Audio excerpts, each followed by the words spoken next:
New World's an open-world MMO set in an alternate version of the 17th century. It takes place on an island we call Eternum.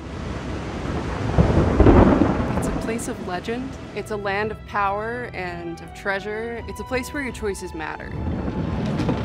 You get to live a life that is full of danger and adventure on a supernatural continent that has only just been discovered.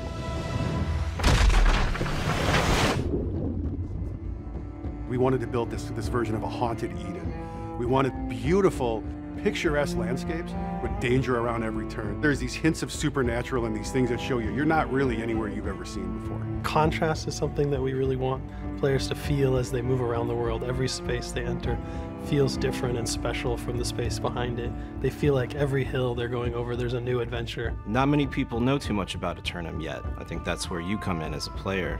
And there are threats, but there's also opportunity. Rumors swirl about the power and danger of the island, but the people who go there don't really know what they're going to find. It could be Shangri-La, or it could be something out of their worst nightmares. The thing that gives Eternum this power and makes it supernatural and special is there's this mineral that runs below the earth, and it's called Azoth, and it's known to have magical properties. Azoth can amplify things. Azoth itself is not really a good or bad necessarily, it's just this pure, raw energy.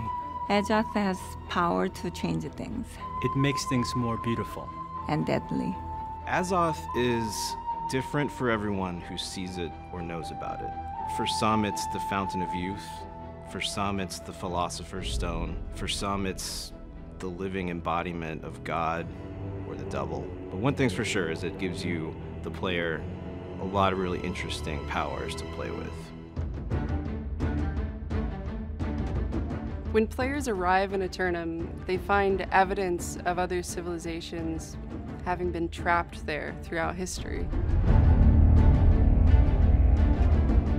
The whole world is open to you, and you're only limited by your skill and the difficulty of the enemies that you run into. It's completely classless, so you choose how you want to play by choosing the equipment, and the weapons you choose also defines your play style. Players will have a lot of freedom to choose what they do and how they do it. One of the fundamental tenets of New World has always been autonomy, and that manifests in every single system in the game. The game adapts to the player and their play style. Want to become the best blacksmith or the best sword fighter? The progression system supports that. They just have to keep doing what they do best.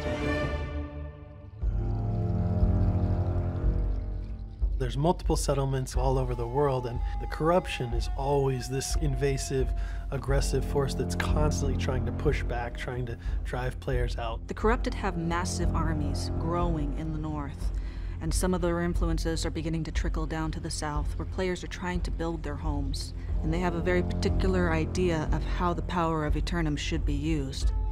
The world is going to push back against you in a couple of interesting ways. For one thing, as you grow more powerful and you head deeper into the world, obviously there's going to be resistance to come up and meet you.